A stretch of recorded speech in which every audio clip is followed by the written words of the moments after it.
Welcome back. I'm Matt Reed, and today we shine our spotlight on county government spending and animals, specifically turmoil in the Animal Services Department, how that affects your safety, and what it means to thousands of local dogs and cats.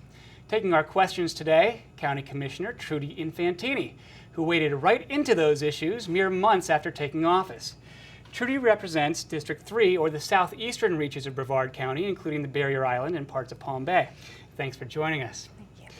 Trudi, I want to start by taking our audience along on Florida Today's recent visit, with cameras rolling, to the South Brevard Animal Shelter. This is basically what we do every morning, just to give you a good idea, or to every kennel, starting from top to bottom. I figure we have approximately probably 200-something dogs here in the facility right now. Several up for adoption, the others are strays that haven't become property of the county yet, and probably at least about the same as far as cats go, maybe a little bit more. Most of those are pretty much strays that haven't been able to evaluate to come up for adoption or whatever's necessary. And this process here is something that's done every day.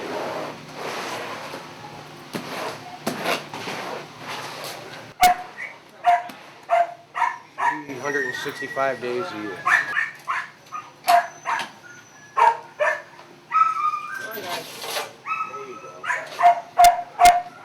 Unfortunately, something's euthanized just about every day. It depends on the circumstances, due to medical issues. If an animal does not meet criteria to go up for adoption, it could be euthanized for behavior issues or, like I said, medical issues.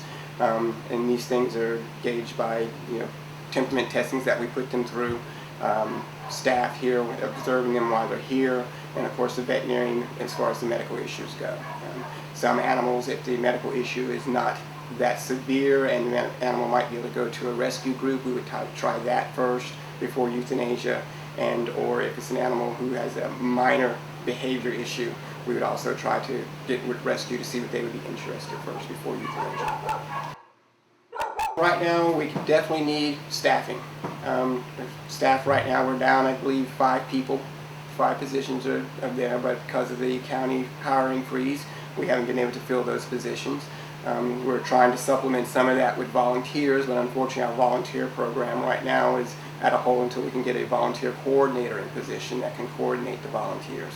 The few that we do have been coming in and helping out immensely, and it's been great.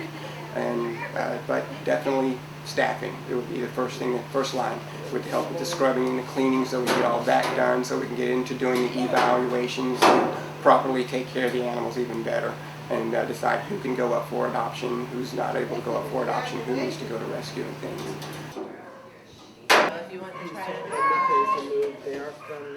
Today we had to come in and bring our cats and a dog in that we lost our home and we no longer have a place for them as the apartment complexes won't allow them. They said that right now they're pretty much putting all the cats down, all the kittens. And we've had these cats since they were born.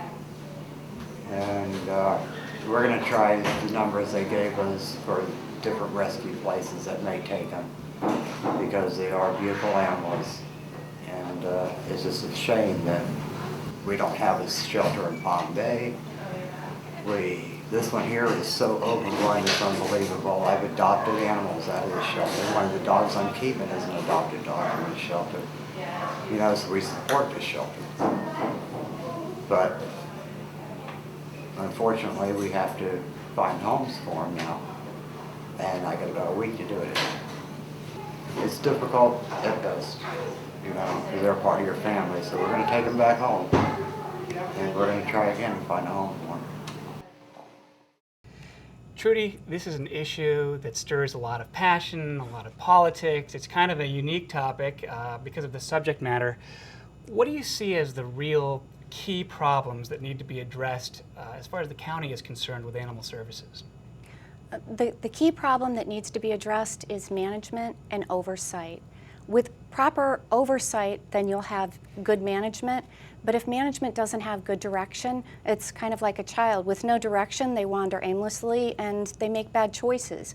If you have proper oversight on management, they're going to make good decisions. And if there's a consequence to making bad decisions and having poor management skills, then then you'll get up to speed. You'll have somebody else step in, or you should have somebody else step in if you don't possess the skill set necessary to do the job. In what ways have management and conditions or operations of animal services affected the animals themselves, or what we might experience in terms of safety? Well, one of the more recent things that came up at the animal services meeting, the animal working group meeting, was the lack of enforcement, and also cruelty to animals, lack of enforcement. So that's kind of a new spin that I wasn't really aware of until just the last couple weeks. Enforcement actions have been down a little bit. I'm not sure of the reason why. And enforcement of cruelty cases are down. So if somebody is mistreating an animal, oftentimes people don't have the right amount of resources financially to take care of, say, a horse. If you don't have the financial resources, sometimes the first thing to get let go is going to be feeding, and it places the horse in a bad situation. And in the past, just recently, county has not been as responsive to those situations as they should be. There recently was I guess a pretty significant distemper outbreak at a couple of the Correct. shelters.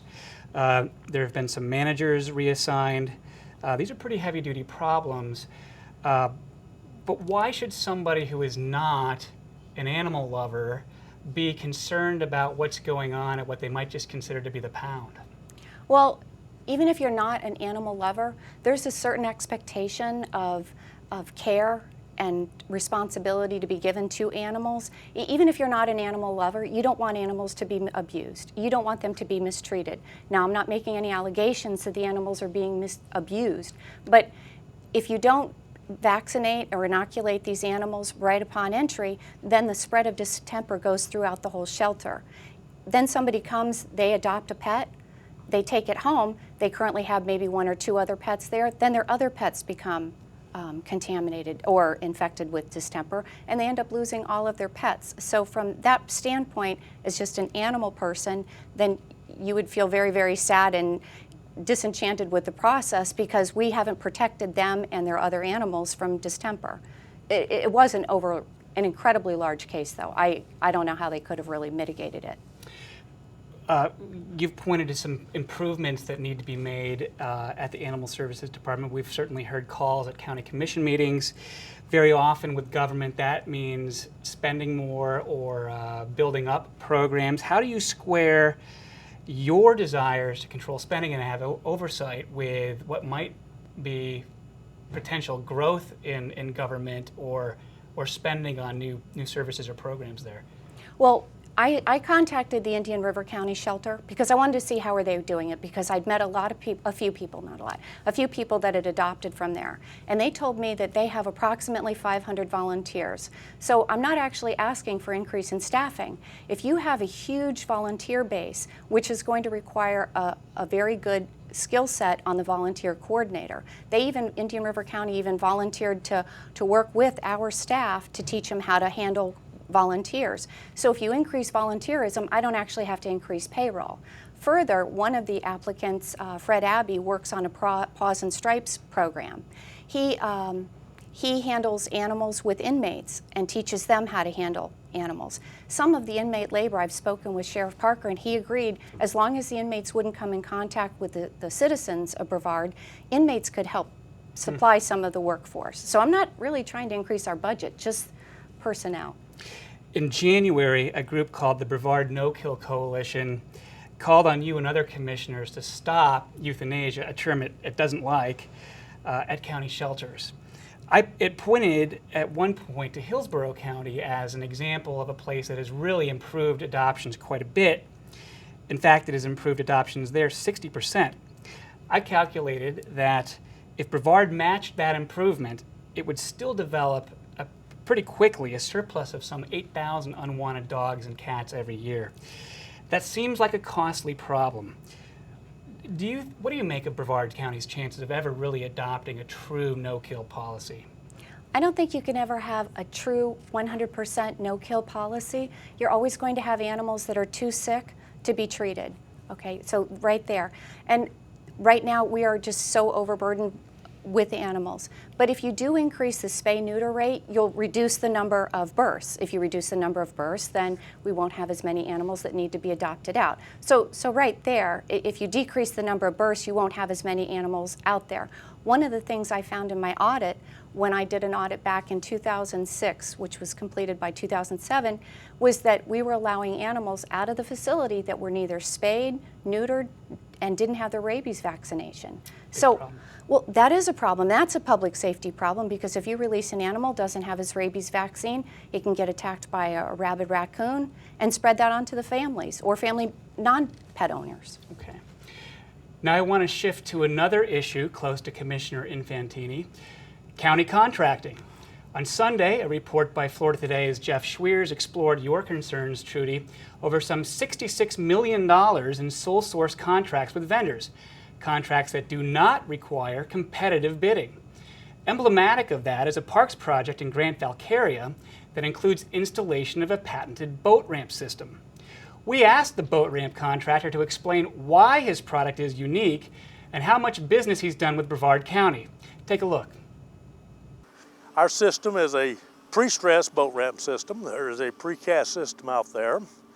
They've been using precast for years, but ours is a precast pre-stress, which is like bridge construction.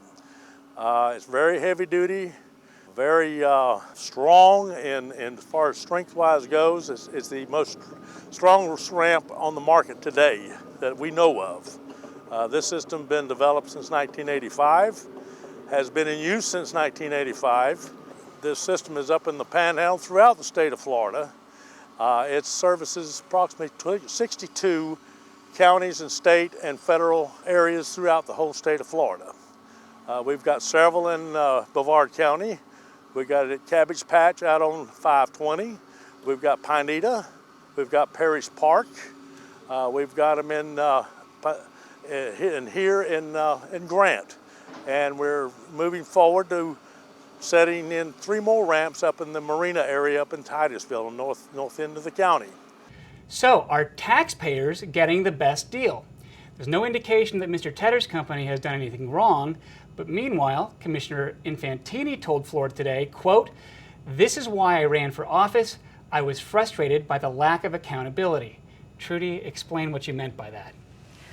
With the Tedder boat ramp installation, when the project cost was originally established at $660,000, I thought the project was going forward. It was approved, oh gosh, back in 2007. Well, as soon as our commission met in, I believe, December 2008, the project cost went up to $2.1 million. I had met with some people from our boating community and they said, no, this doesn't sound right. So I put the bid on hold and said, I want to go back out to bid. I don't see how prices could have gone up this much. Then I had an engineer on staff match up the cost from the old bid to the new bid, and I found out really there was only about $500,000 in new costs. That was for seagrass planting and putting up markers or buoys.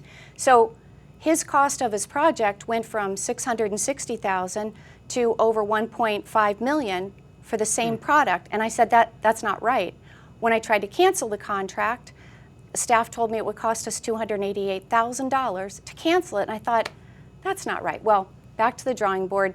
Mr. Tedder has agreed to do the $1.5 million new bid for $660,000 as originally agreed. We took a look at the list because you pointed out that this is emblematic, or it's a sign of a bigger issue with county government. And we took a look at that list of sole source contracts each year, and the list includes nearly $18 million for employee prescription drug benefits and nearly $2 million for dental benefits, but it also includes $1.8 million for mulching at the dump and $1.7 million for golf course maintenance, which raises a question to me. Are there some services that you see are better candidates for frequent competitive bidding than others? Exactly, and there's no incentive to reduce cost. When you have a 3-year contract, and when you come out to bid and it's $1.7 million, which by the way, it's now 1.8, but it's $1.7 million, it increased. It's not on the sheet. There's no incentive to cut my cost. So if you continually place items out to bid, then people are going to want to do the most cost-efficient job. In this market, there are so many people out there dying for our goods and to be able to provide goods and services to the county. it's not fair to exclude them with all these sole source contracts. Do you have an idea of how much you think could be saved each year? Even if you saved 10%, that's 6.6 million. If I saved 20%, well, look at the Tedder boat ramp right there. That was over 100% increase. Now, I'm not silly to think that we could save that much, but if I cut our cost by 20%, that's a huge amount. We're wondering where we're going to slash our budget. Let's just slash it in our sole source contracts. I want to bring up another subject quickly. We now have some news coming out this week about what the county's tax roll or tax base is going to be for next year, and probably no surprise, in a recession that tax base has gone down. What do you foresee for the county commission in the months ahead? We need to have good, serious budget talks. We've been having a lot of meetings and finding out the services that are being provided by the departments, but there's a lot of areas that we can cut back on. And I think the medical services to a lot of individuals, we need to increase our medical copays and things like that to cut, because that's a huge cost. In other county issues, the county commission is looking for a new county manager. Trudi, what are you looking for in a manager, and what kind of a difference do you think that person can make for Brevard County? That person can make all the difference in the world. If you change the skill set that we've had in place over the past 15 years and get somebody in with new ideas that's not part of the good old boy network, you can completely change county government. Right now, many times it seems as if staff is running the county, and we need to get back in charge because we're elected. We should be making the more important decisions, and we're not. Because of the Sunshine Law, we can't interact with each other to explain our points of view, and county staff frequently has an hour with us to discuss their point of view. So you're looking for somebody with more financial acumen? I would like somebody with more financial background, but also strong management skills, who doesn't have to take somebody that currently works there and place them in another position. If you're not doing your job, you don't get another high-paying, high-ranking position being paid more than the co-workers in that same department. We had that with the Animal Services Director. He was transferred to a new department, and instead of earning what his peers in that department were earning, which is $38,000, he's now earning $57,000, and I don't think that that's right. Interesting. One of the big news stories of the past week was the school board's decision to raise property taxes, albeit temporarily and slightly, to offset its decline in revenue from the recession. You're now in the process of looking at a lower tax roll and setting budgets. Would you do the same thing yourself? If so, why? If not, why not? I won't raise the taxes. I won't vote to raise the taxes. I've yet to see a tax that was decreased, even though it's something temporary. That's what they said about the state income tax in New Jersey, and I think it's been there for about 35 years. Temporary isn't on the horizon for me. So no new taxes. I can't raise the tax base because people are losing their houses. They've lost their job, and now they're losing their houses. And now I'm going to ask them to pay more so that I can pay into a huge retirement system and a huge medical benefits program for all of our employees. It's just not right. I can't ask the voters to do that. Trudi, thanks for joining us here today. Thank you so much. It's been a pleasure and an honor to be here today. I hope to be invited back. Well, that's our program. Thanks for joining us today in Brevard. Again, my thanks to County Commissioner Trudi Infantini for joining me here at One Gannett Plaza. I'm Matt Reed. We'll tackle more Brevard County issues right here next Wednesday. For now, we leave you with the comic stylings of Florida Today's own award-winning political cartoonist, Jeff Parker.